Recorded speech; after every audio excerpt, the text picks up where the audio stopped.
雲の糸、芥川龍之介。ある日のことでございます。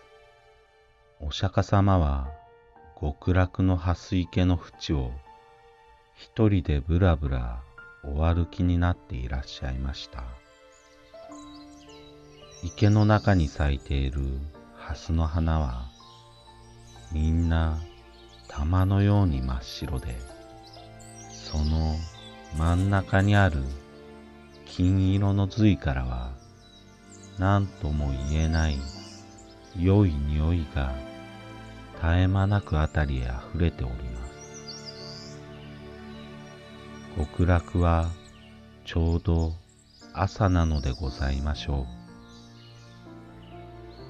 う。やがてお釈迦様はその池の淵にお佇みになって、水の表を覆っている蓮の葉の間からふと下の様子をご覧になりました。この極楽の蓮池の下はちょうど地獄の底に当たっておりますから、水晶のような水を透き徹して三途の川や針の山の景色がちょうど覗き眼鏡を見るようにはっきりと見えるのでございます。するとその地獄の底に神田田という男が一人、他の罪人と一緒にうごめいている姿がお目に留まりました。この神田田という男は人を殺したり家に火をつけたりいろいろ悪事を働いた大泥棒でございますが、それでもたった一つ良いことをいたした覚えがございます。と申しますのは、ある時この男が深い林の中を通りますと、小さな雲が一匹炉端を這っていくのが見えました。そこで神田田は早速足を上げて踏み殺そうといたしましたが、いやいや、これも小さいながら命のあるものに違いない。その命をむやみに取るということはいくらなんでもかわいそうだ。とこう急に思い返して、とうとうその雲を殺さずに助けてやったからでございます。お釈迦様は地獄の様子をご覧になりながら、この神田田には雲を助けたことがあるのをお思い出しになりました。そうしてそれだけの良いことをした報いには、できるならこの男を地獄から救い出してやろうとお考えになりました。幸いそばを見ますと、翡翠のような色をした蓮の葉の上に極楽の雲が一匹美しい銀色の糸をかけております。お釈迦様はその雲の糸をそっとお手にお取りになって、玉のような白蓮の間からはるか下にある地獄の底へまっすぐにそれをお下ろしなさいました。こちらは地獄の底の血の池で、他の罪人と一緒に浮いたり沈んだりしていた神田田でございます。何しろどちらを見ても真っ暗で、たまにその暗闇からぼんやり浮き上がっているものがあると思いますと、それは恐ろしい針の山の針が光るのでございますから、その心細さと言ったらございません。その上あたりは墓の中のようにしんと静まり返って、たまに聞こえるものといっては、ただ罪人がつくかすかな短足ばかりでございます。これはここへ落ちてくるほどの人間は、もうさまざまな地獄の責め苦に疲れ果てて、泣き声を出す力さえなくなっているのでございましょう。ですから、さすが大泥棒の神田田も、やはり血の池の地にむせびながら、まるで死にかかった蛙のように、ただもがいてばかりおりました。ところが、ある時のことでございます。何気なく神田田が頭を上げて血の池の空を眺めますと、そのひっそりとした闇の中を遠い遠い天井から銀色の雲の糸がまるで人目にかかるのを恐れるように一筋細く光りながらスルスルと自分の上へ垂れて参るのではございませんか。神田田はこれを見ると思わず手を打って喜びました。この糸にすがりついてどこまでも登っていけばきっと地獄から抜け出せるのに相違いございません。いや、うまくいくと極楽へ入ることさえもできましょう。そうすればもう針の山へ追い上げることもなくなれば、血の池に沈められることも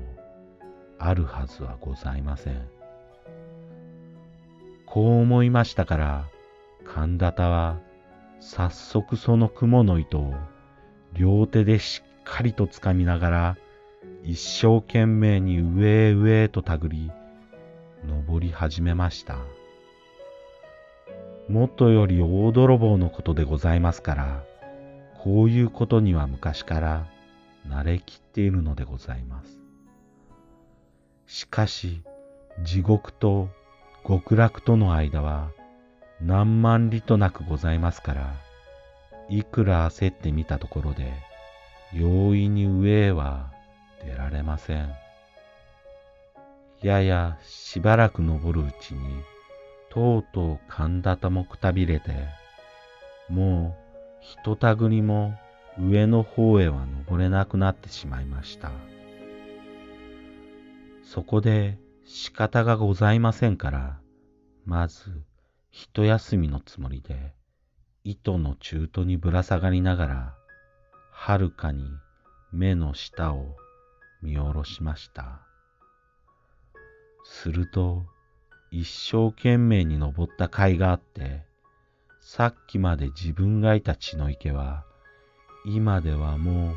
う闇の底にいつの間にか隠れております。それから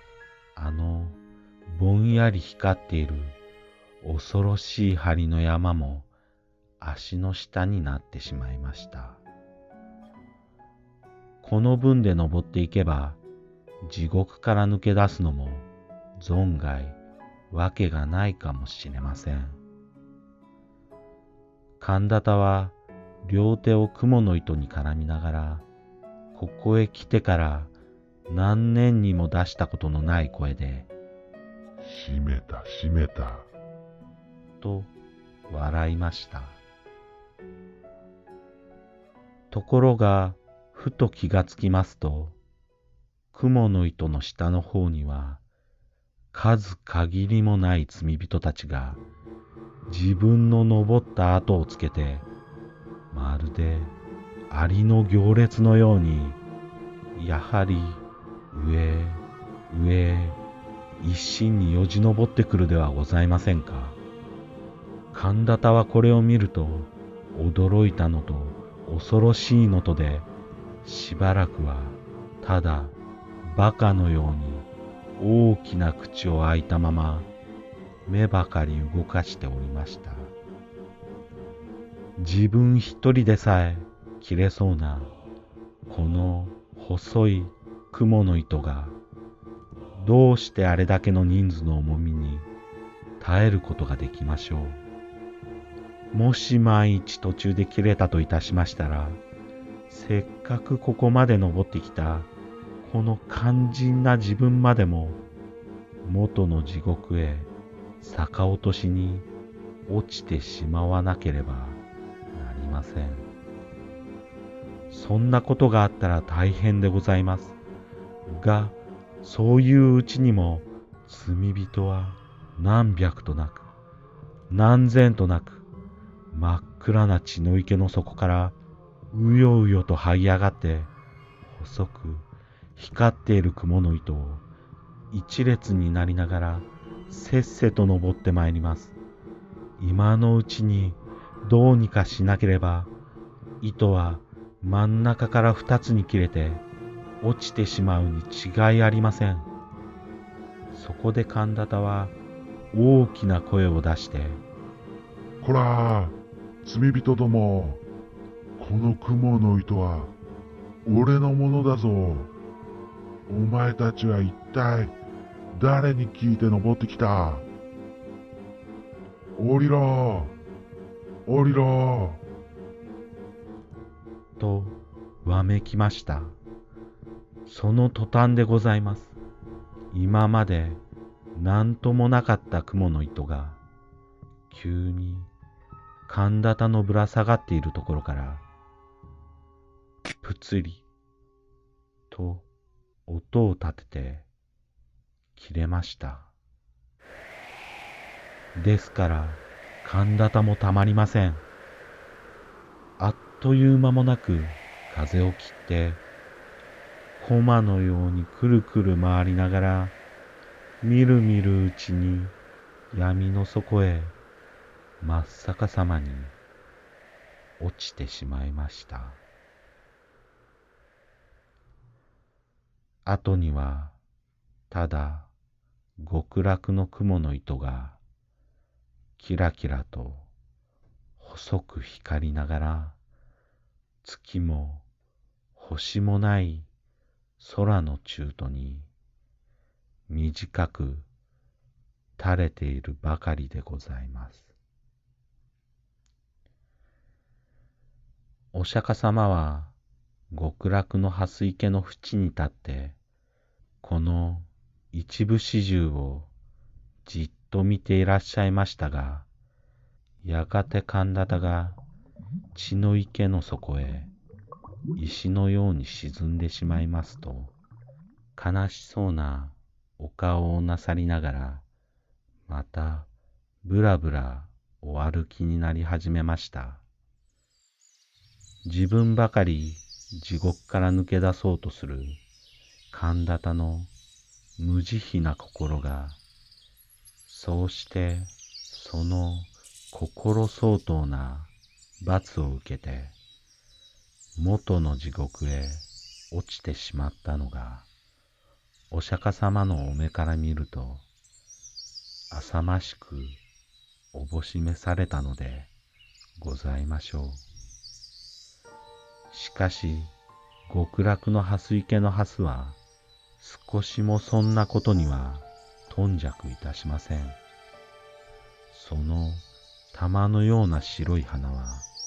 お釈迦様のおみ足の周りにゆらゆらうてなを動かして、その真ん中にある金色の髄からは何とも言えない良い匂いが絶え間なくあたりへあふれております。極楽ももう昼に近くなったのでございましょう。